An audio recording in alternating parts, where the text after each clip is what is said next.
अस्सलाम वालेकुम। मैं हूं रज़ा खरल और आप देख रहे हैं अहमद रज़ा ख़ान यूट्यूब चैनल। नाजरीन, इन दिनों एक गू मगू की कैफियत है। वैसे तो ये कैफियत जब से ये हुकूमत आई है तब से जारी है, लेकिन इन दिनों कुछ ज़्यादा ही है। एक तो ये है कि क्या ये हुकूमत जा रही है या नहीं, और अगर नहीं जा रही तो क्या ये हुकूमत बेहतर कारकर्दगी दिखाने जा रही है या नहीं। इसमें भी आगे नया सवाल है, क्या ये इमरान खान साहब की रहनुमाई में ही कारकर्दगी दिखाएगी या कि नहीं।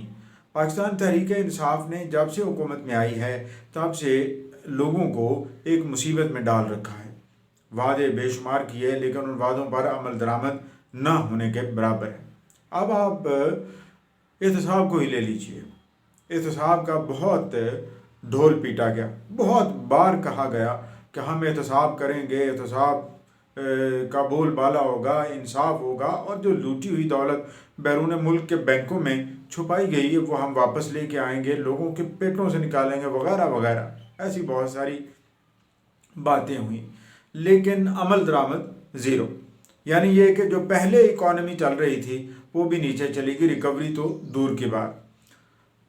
उस वक्त ये कहते थे कि हम सब से निकालेंगे, लेकिन अभी तक ये सामने नहीं आ सका कि अपोजिशन के वो लोग जो 20-25 पाकिस्तान मुस्लिम लीग नवाज़ के पकड़े गए थे और वो मुख्तलिफ मकामात पर मुख्तलिफ औकात में जेल में रहे, नैब के ज़ेरे हिरासत रहे, लेकिन उनसे भी कुछ रिकवर नहीं कराया जा सका।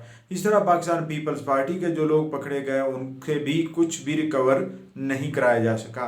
तो फिर हुआ क्या? ये जो एहतसाब का ढोल पीटा गया था ये महज इसलिए था कि जो पहले हुकूमतें चल रही थी, जो पहला सिस्टम चल रहा था, उसको सबोटेज किया जाए और उसकी जगह एक नारा बुलंद किया जाए, एक नैरेटिव दिया जाए और इस नैरेटिव को आगे बढ़ाया जाए। अब इमरान खान से तवक्को यही थी लोगों की, और जिन्होंने इन्हें इलेक्ट किया या सेलेक्ट किया, जिस तरह से बात कही जा रही है कि वो जो कह रहा है कर दिखाएगा, लेकिन ऐसा हुआ नहीं। वो सिर्फ कहता ही रहा और कहने का वो माहिर था और माहिर है। अब भी हम देखते हैं कि वह बातों का धनी है, लेकिन काम के हवाले से वो अभी तक वो साबित नहीं कर सका उसका अशर अशीर भी जो उसने कहा या जिसका उसने दावा किया था। अब उसके यू टर्न ही देखिए, हर बात पे यू टर्न, वो बात वो काम कोई है ही नहीं जिसमें इमरान खान ने यू टर्न ला लिया हो, चाहे वो एहतसाब के हवाले से हो, एहतसाब साहब के लिए के हवाले से हो, इंसाफ के हवाले से हो, करप्शन ख़त्म करने के हवाले से हो। बेशुमार ऐसे मौक़े आए हैं कि जिनमें लोग पकड़े गए हैं, लेकिन चंद ही दिन बाद बग़ैर कुछ उनसे रिकवरी कराए वो बाहर आ गए। अब तरक्की का अमल इसलिए ही रुक गया कि यानी पहले प्रॉपर्टी डीलर्स को पकड़ा, पहले टाउन प्लानर्स को पकड़ा, और टाउन और प्लानिंग और हाउसिंग के हवाले से जो पेशरफ्त हो रही थी पहले हुकूमतों के तहत वो ख़त्म हो गई, और उसकी जगह एक रुकावट आ गई, बहुत बड़ी रुकावट।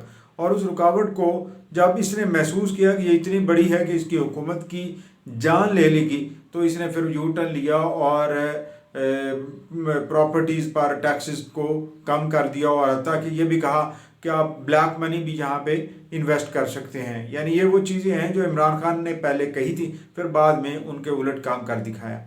अब इमरान खान ये कहते हैं कि वो चाहे जो भी हो वो अपनी ज़िंदगी में नवाज़ शरीफ या नवाज़ लीग को माफ़ नहीं करेंगे। अब मेरी समझ से बाला तर है कि क्या एक वज़ीर आज़म इस तरह के बारमला ऐलान कर सकता है। यानी इस तरह का ऐलान करने का मतलब ये है कि आप विंडिक्टिव हैं और आप बराह रास्त दुश्मनी जिता रहे हैं और ताकत के बलबूते पर आप दुश्मनी की बातें कर रहे हैं। तो अगर ऐसी बात करता है इमरान खान और जिस तरह से उसने की है, तो ये डेफिनेटली ये कोई अच्छा शगुन नहीं है पाकिस्तानी पॉलिटिक्स के हवाले से। ये 90 की दिहाइयों में वापस लेके चली गई है इस तरह की स्टेटमेंट्स।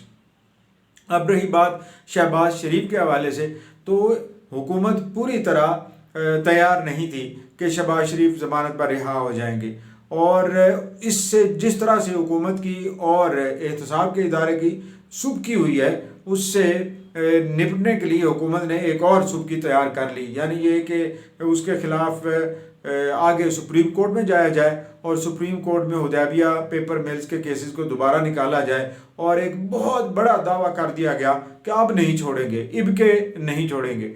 یہ بہت ساری پالیسی ہم دیکھتے چلے آ رہے ہیں کہ اب کے نہیں چھوڑیں گے والی، یہ ونڈکٹیو ہوتی ہے ایک طرف، اور دوسرا اگر اس پر عمل نہ ہو سکے یا اس سے مطلوبہ نتائج نہ نکل سکے تو پھر یہ کاؤنٹر بیک بھی کرتی ہے، اور اس طرح سے یہ بہت بڑا ایک نقصان بھی ثابت ہوتی ہے کسی بھی حکومت کے لیے، کسی بھی سسٹم کے لیے۔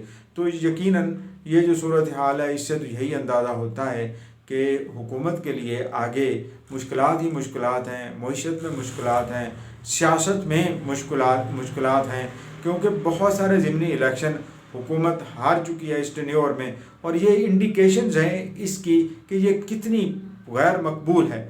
اب مسئلہ یہ ہے کہ کیا ایک غیر مقبول کو غیر مقبول نہ کہا جائے، یہ انڈیکیشنز اور کیا ہو سکتے ہیں کسی کی غیر مقبولیت کے؟ تو ڈسپائٹ دا فیکٹ کہ آپ کتنے بھی آپ آبجیکٹیو ہوں اپنی باتوں میں، اپنے کام میں، لیکن جب کوئی چیز آپ کے سامنے بالکل واضح ہو اور آپ اس کے بارے میں بات نہ کریں تو یقیناً یہ بہت بڑا ناانصافی اور پروفیشنل ڈس آنیسٹی ہو جاتی ہے۔ اب رہ گئی بات کہ حکومت کے لیے وے آؤٹ کیا ہے۔ حکومت کے لیے وے آؤٹ صرف ایک ہی ہے کہ جو باتیں کی ہیں ان پر عمل کیا جائے، کام کر کے دکھایا جائے، مسائل حل کر کے دکھایا جائے۔ اب تھوڑی سی پرفارمنس بہتر تھی حکومت کی اس کرونا وائرس کے حوالے سے، حکومت کی ہر شعبے میں یہ پرفارمنس اس طرح کی ہونی چاہیے تھی یا اس سے بہتر ہونی چاہیے تھی۔ یہ ایک طرح کا معیار ہونا چاہیے تھا کہ ہم نے کس طرح سے مشکل حالات سے نبرد آزما ہونا ہے اور لوگوں کی معاشی جو مشکلات ہیں ان کو کم سے کم کیسے کرنا ہے۔ جب تک یہ معاشی مشکلات کم نہیں ہوں گی، یقیناً حکومت چاہے جتنے زیادہ دعوے کر لے، جتنی زیادہ باتیں کر لے، جتنی زیادہ یہ کہہ لے کہ وہ نہیں چھوڑیں گے، نہیں چھوڑوں گا، فلاں کروں گا، یہ کروں گا، اس کا رزلٹ کوئی نہیں آنا، کیونکہ رزلٹ آنا ہے لوگوں کو جب آپ نے خوشحالی مہیا کرنی ہے، لوگوں کی زندگیوں میں آسانی پیدا کرنی ہے۔ وسلام۔